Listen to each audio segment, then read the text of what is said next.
My first recollection of Cathy was just this tall, lanky lady that came into school, very studious, dedicated to her schoolwork. Cathy was very fun. She was funny and liked to make you smile and laugh and see what was going on in your life that way to Cathy ever get in trouble? No. I didn't think so. But Cathy was very personable in high school. Cathy always took time to listen to her friends and to just be an ear to listen. And I see that quality still in Cathy. She still listens to people. She knows them by name. She knows what they do.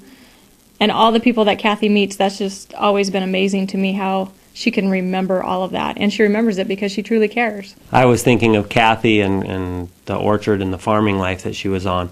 Those are very demanding careers, and you don't just give up when it's hard. Some years it's good, some years it's tough, and you have to get up early in the morning and sometimes work late at night.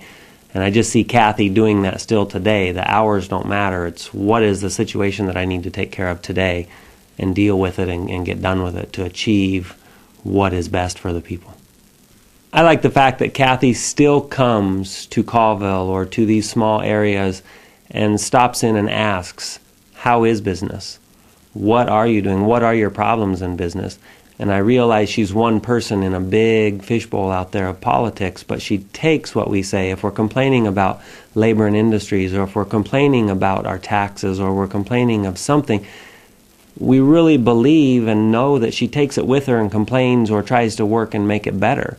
I really appreciate that she's here in these small communities still checking. You see a lot of politicians, it appears like once they get to her level, they don't come back and visit the community and where they started and who's representing them and who's voting for them and supporting them. And I believe that her doing that really shows she does care about us. I mean, there's a lot of politics out there, and if people would just follow what's cut and dry, their decisions could be made and they can stand solid on those. And Cathy's got a great solid foundation that she stands on. We see Cathy, we don't attend the same church as her anymore, but as we did, when she was home or in this area or even in Loon Lake, she drove all the way up to attend Sunday morning service. And what was neat for me to see is at church, she was just Cathy.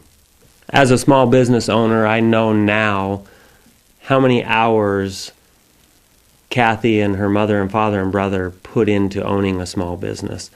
In high school, as we knew Cathy, and she couldn't go swimming with us or she couldn't go play at this time, we didn't understand why. And it was because she was dedicated to help her family business and to do that. That has taught her.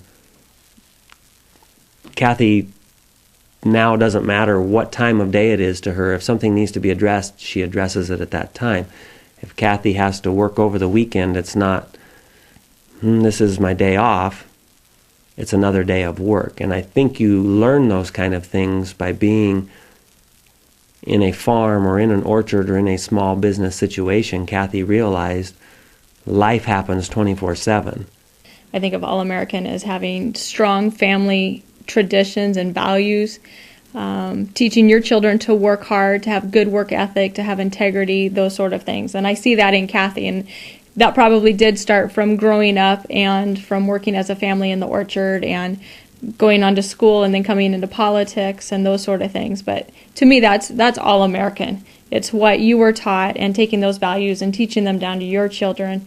And she not just teaches them, but she demonstrates those in her everyday life.